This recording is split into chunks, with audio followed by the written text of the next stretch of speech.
El Evangelio según Marcos. Es uno de los primeros registros de la vida de Jesús, y las tradiciones históricas más cercanas enlazan este libro con un escriba cristiano llamado Marcos o Juan Marcos. Él fue un colaborador de Pablo y un compañero cercano de Pedro.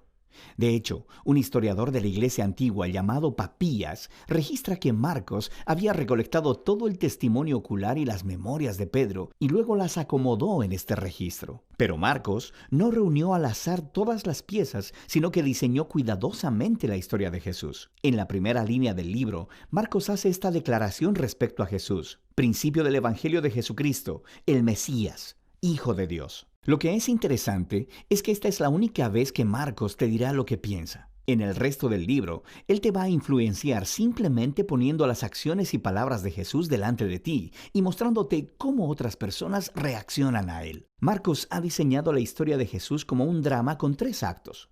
El primero sucede en Galilea, el tercero en Jerusalén, y el segundo acto muestra a Jesús en el camino de un lugar a otro, y cada uno de los actos se enfoca en un tema repetido. En el primer acto, todo el mundo está asombrado por Jesús y se preguntan: ¿quién es este Jesús? En el segundo acto, son los discípulos los que están luchando por entender qué significa que Jesús es el Mesías. Y luego, en el tercer acto, vemos la sorprendente paradoja de cómo Jesús se convierte en el rey mesiánico. Entremos en la historia y veamos cómo se desenvuelve. Después de la línea introductoria, Marcos comienza con una cita de los antiguos profetas, Isaías y Malaquías, quienes dijeron que Dios enviaría un mensajero a Israel para prepararlos para cuando Dios mismo venga a rescatar a su pueblo y se convierta en su rey. Y Marcos presenta a Juan el Bautista como el mensajero. Y luego, justo cuando esperas que Dios aparezca personalmente, Marcos presenta a Jesús. Y mientras él llega a la escena, los cielos se abren, el Espíritu de Dios desciende sobre Jesús y Dios dice: «Tú eres mi Hijo amado». Después de esto, Marcos pone delante de nosotros un resumen del mensaje central de Jesús. Él fue por Galilea, anunciando las buenas nuevas de que el reino de Dios se ha acercado. Jesús está continuando con la historia de las Escrituras del Antiguo Testamento sobre la operación de rescate de Dios para su mundo. A través de Jesús, Dios está restaurando su reino sobre el mundo al confrontar y derrotar el poder de la maldad sobre las vidas de las personas. Y entonces las invita a vivir bajo su reino al seguir a Jesús. A partir de aquí, Marcos nos da un gran bloque de historias, mostrándonos el poder de Jesús mientras Él trae el reino de Dios. Él va sanando a personas cuyos cuerpos están enfermos o quebrantados, o bajo la opresión de poderes espirituales oscuros. Y Jesús incluso hace algo que, para el pueblo judío, solo Dios tiene el derecho de hacer. Él perdona los pecados.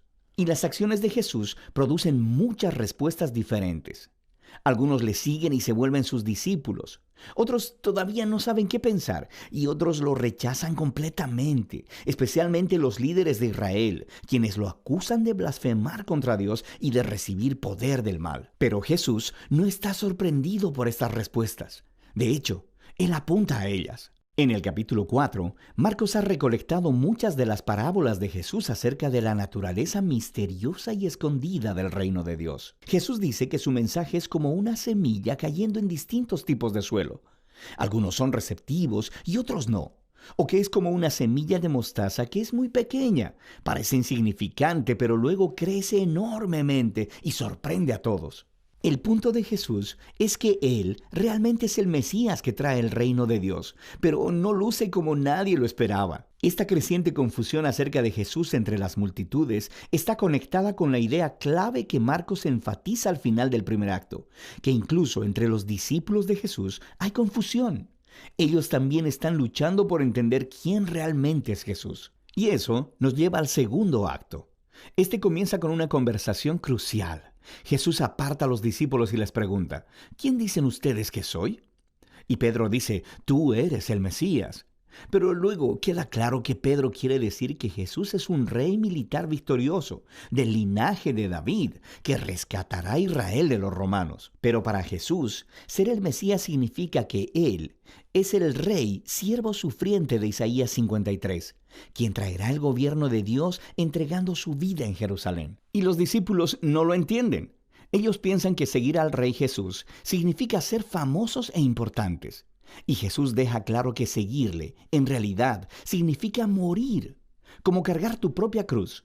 Significa rechazar la violencia, el orgullo y el egoísmo, y entregar tu vida a favor de otros en actos de servicio y amor. Él tiene la misma conversación con ellos 2 veces más.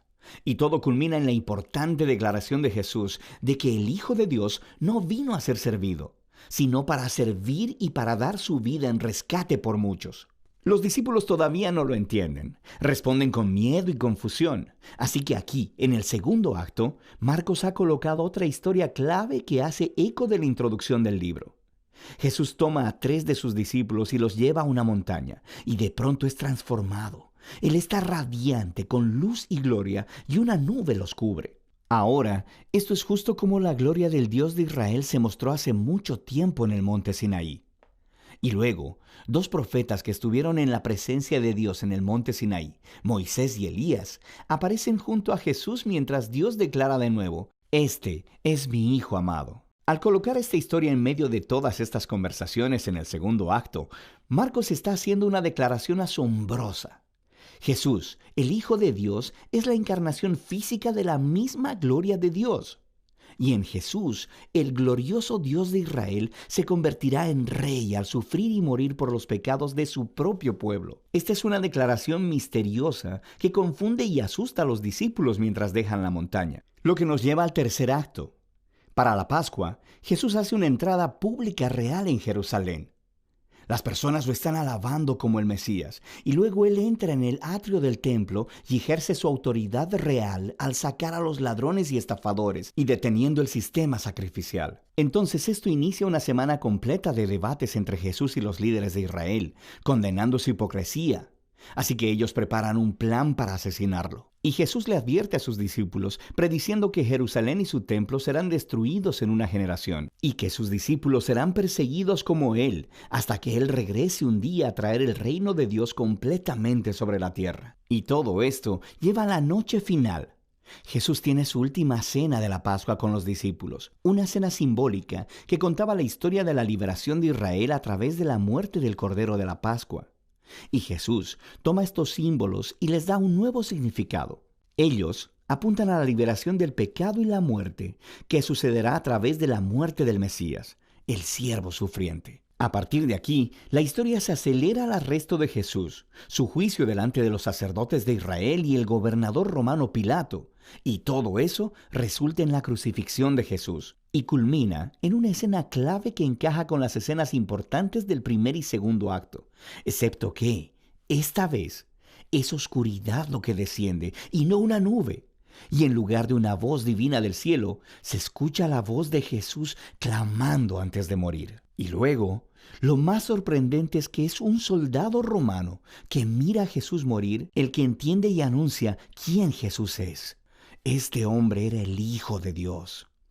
Él es la primera persona en la historia en reconocer la sorprendente declaración acerca de quién Jesús es.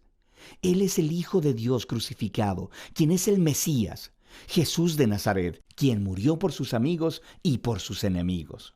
Después de esto, el cuerpo de Jesús es colocado en una tumba, y en el primer día de la semana, 2 mujeres de entre sus discípulos vienen a la tumba y descubren que la tumba está vacía. La piedra había sido removida. Luego, un hombre angelical les informa que Jesús no está ahí, que se ha levantado de los muertos. Así que les ordena que vayan y les den las buenas nuevas a los otros discípulos. Jesús está vivo y que se encontrará con ellos en Galilea. Y las mujeres están asustadas. Marcos dice que ellas huyeron aterradas de la tumba y no hablaron con nadie porque tenían miedo. Y así es como termina el libro, con los discípulos de Jesús mostrando la misma clase de miedo y confusión con los que concluyeron el primer y segundo acto. Ahora, si miras en tu Biblia, verás que Marcos tiene un final más largo, donde Jesús aparece y habla con sus discípulos, pero seguramente también hay una nota que dice que ese final no es parte del libro original. Solo se encuentra en manuscritos más tardíos y menos confiables. Ahora, es posible que el final original de Marcos se perdió, o que Marcos nunca terminó de escribir su recuento.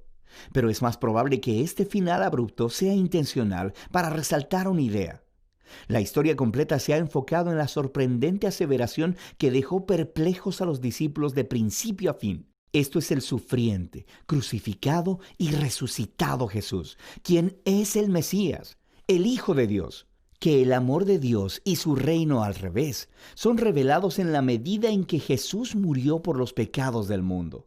Así que esta historia termina sin una conclusión y te obliga a ti, el lector, a luchar con esta extraña y escandalosa declaración acerca de Jesús. ¿Vas a huir como los discípulos? ¿O reconocerás a Jesús como tu rey y anunciarás las buenas nuevas? Solo tú puedes responder esa pregunta. Y de eso se trata el Evangelio de Marcos.